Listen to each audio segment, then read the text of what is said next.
Look at what this storm has done.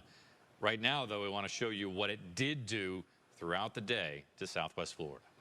So let's take a look at some of the video we have here. This is in Naples, where you can see cars are underwater.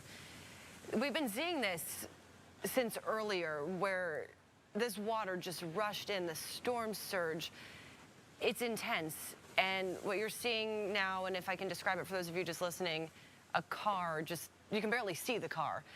The water's up, it looks like at least halfway up to someone's garage there as well.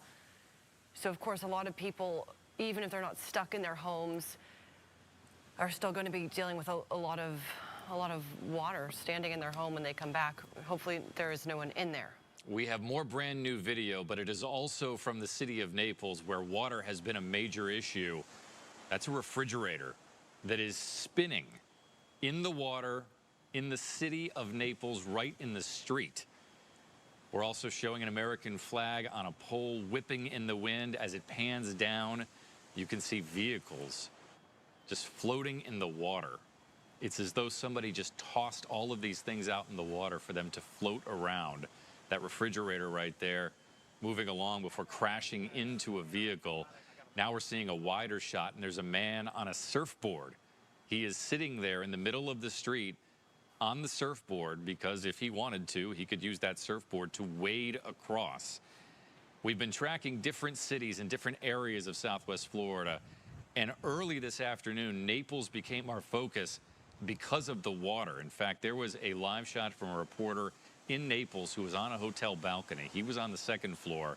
You could look down on the first floor and realize that probably a dozen cars had been parked along that street, and they were moving around like pinballs inside of that street. We had no idea where they had started, but they had moved at least across the street at the very least. Water was such a huge issue for Naples today. Absolutely. Let's go on to Fort Myers Beach. It appears that a landmark on Fort Myers Beach is gone. Beach Talk Radio sent us this picture of what they say is the remains of Nervous Nellies.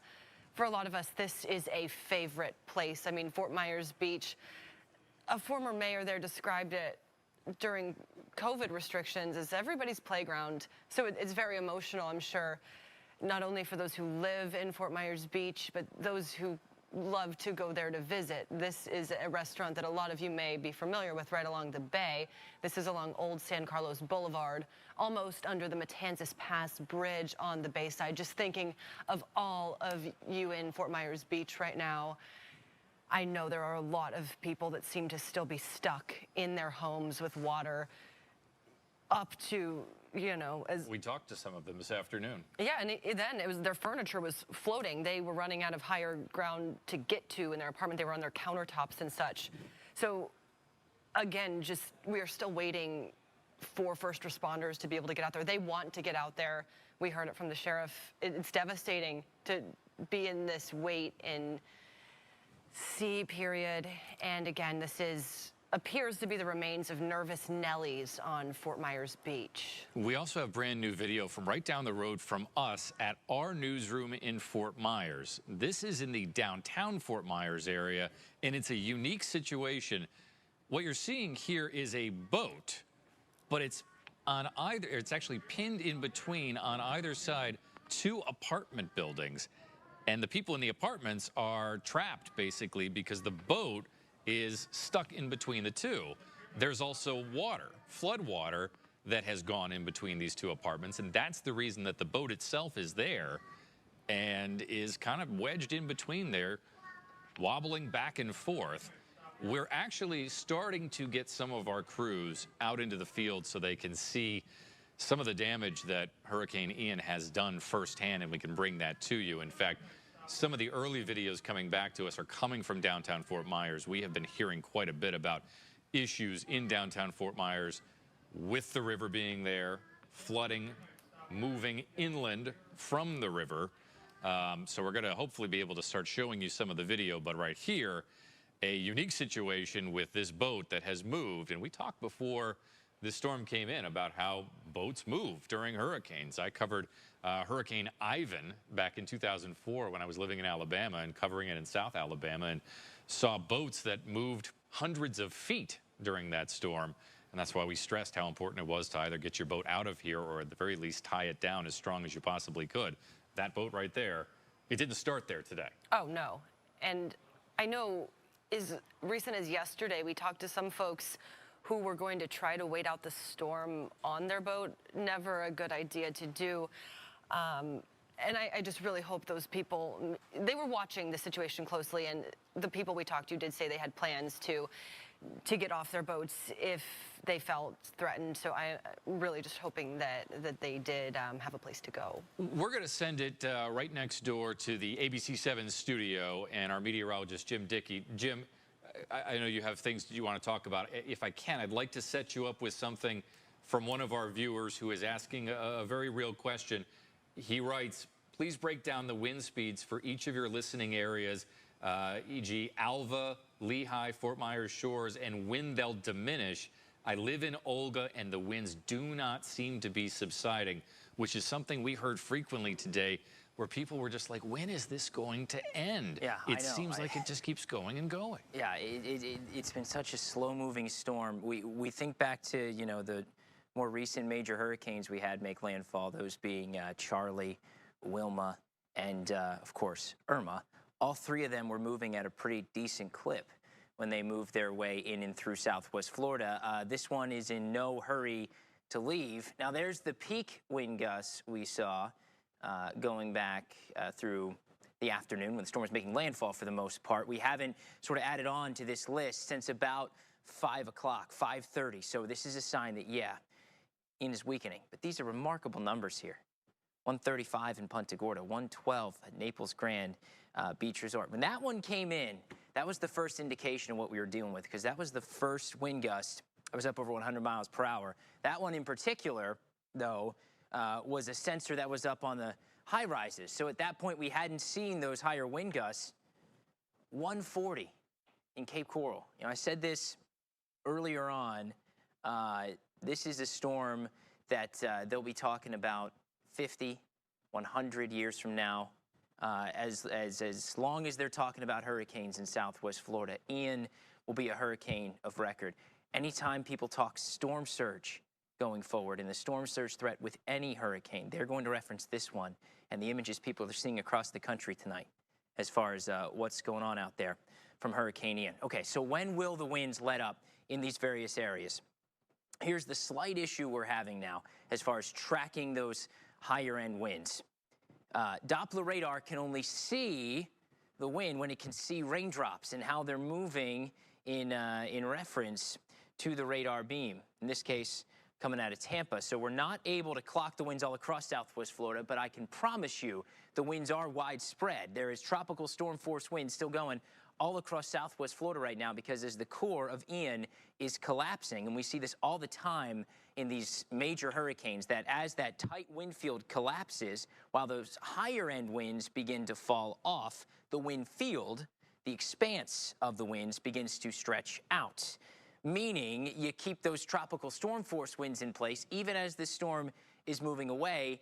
Those winds sort of are catching up to its forward speed, especially in a slow mover like this, and that's going to keep the tropical storm force winds in place for a little bit longer. Let's clock some of the winds for us here.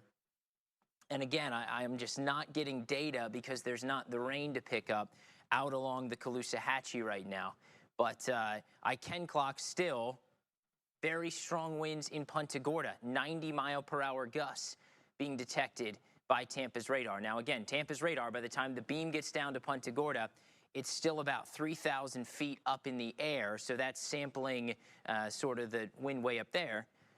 But you can maybe take 10, 15 off of that to get what we're seeing, 80 easily mile-per-hour wind gusts right now in around Punta Gorda. There's in around Arcadia, we're still seeing 92 mile-per-hour wind gusts. Now, what I can do for you is I can go back and track the outer edge of what's left of Ian's eye wall, because that represents sort of the higher or extreme rain threat. There's not much left to it. You know, you remember when this came on shore, it was that perfect ring, that very well-defined core. As hurricanes move over land, they are robbed of what they use as fuel, that being the warm waters. Now, we're very flat here in Florida. You know there's water everywhere. So it's not like we ran this in to, say, parts of the Northeast, even the Gulf Coast. We see this sometimes in, say, Louisiana, the Mississippi Delta there, when storms come in the northern Gulf Coast. It's still very wet, so storms can hold their intensity for quite a while as they go into Florida, as this one has, but still the core is a shadow of its former self. There's not anything going on the eastern side of the eye now. We just have that western sort of cutout. But as I just showed you, we're still clocking those 90-mile-per-hour winds. So once again, I'll track the back edge of this eye wall for you. I would suspect even where this light rain is falling down towards the northern end of the Cape, we are still seeing 80-plus mile-per-hour wind gusts. You're still hearing that wind howling outside of your homes right now. But if there is some good news here, I think we can safely say once this back edge lifts out, the winds will start to come down. It's going to be a slow process. We're not going to all of a sudden go to calm winds, don't get me wrong here, but we'll start to settle back down to just, instead of nosing towards those 100-mile-per-hour wind gusts, we're back to 70, 80. Then we drop off to 50, 60. Then we drop off to tropical storm force. Then tomorrow morning, and I'll take you through that in just a moment, we will drop down to more calm winds, and that's when we'll be able to really get out, assess the damage, get some of these rescue operations underway. Let me make sure I have this precise to the motion from the Hurricane Center in their latest update. There you go, moving to the north-northeast, as it has all day long at 8 miles per hour. And I put this out in time. So this is a reasonable expectation of when the worst of the winds, when the core of Ian will finally depart southwest Florida and the higher end wind threat will die down. So when you no longer have to be in that safe place in your home hiding from those winds. The Forum in Fort Myers, parts of the Fort Myers area, still seeing those powerful wind gusts, but that is just about to let up as we see that outer edge of the eye wall lifting northward now, the southern eye wall. The Buckingham area by 9:44, into Tice by 9:51. So generally speaking, downtown Fort Myers, over the next 30 to 40 minutes, I do expect those winds to start to subside. And again, I can't emphasize this enough. It's still going to be awfully windy out there. These winds are not going to go calm, but I'm talking the threat for 80, 90, 100-mile-per-hour winds, those extreme winds. And I still, even as these winds come down tonight, I still don't want you venturing out there to check what you can see damage-wise just yet. If you can manage it, wait till the sun comes up. It'll be a much safer situation if we all do. River Hall by 10:10, Riverdale 10:15, Olga by 10:20, Alva right around that same time, 10:18. So I believe, Jeff, that question came in from Alva and Olga, that is. Those are the times we're talking about, 10:20. Herons Glen, 10:24. The Punta Gorda area. And I know you hear this time I'm about to say, and this may frustrate you, and I totally understand it. 10:24 is when the winds will really start to die down. I know a few moments ago, I tracked sort of that more enhanced area of the eye wall, this yellow area right here. So that's truly the extreme winds. I think if there's any place seeing 100-mile-per-hour winds, it's where we still have the yellow and the red mixing in. But, you know, this is, again, the high-end winds. Arcadia, we're talking 2 a.m. I know I said midnight earlier on, but you can expect at least those 80, 90-mile-per-hour wind gusts until the middle of the night in Arcadia, and then tracking up 17 from there. It's a high-end rain issue right now, although the worst of the rain, the highest flooding threat right now is spreading into Highlands County. These are some very intense areas of rain on what's left of the northern side of the eye, spreading up towards Sebring, sort of riding up 17 through Wauchula. Northport is still getting that back edge of the heavy rain, Punta Gorda too. But those times I showed you also represent when finally the rain will be letting up. Let's take a look at the timing of when the tropical storm force winds will be letting up. That's 40 miles per hour or less. And this is important because, as the sheriff pointed out earlier on, they're not going to be getting out to do these rescue operations until we get the winds to die down to this point. And I know this is frustrating too. I wish we could get these winds out faster, but we're talking right around 5 a.m. or just before. That's when areas in Collier County and southern Hendry County will get those winds to die down. It's between 5 and 7 a.m. for Lee County, the western end of Hendry County, including LaBelle. And it's not until between 7 and 9 a.m.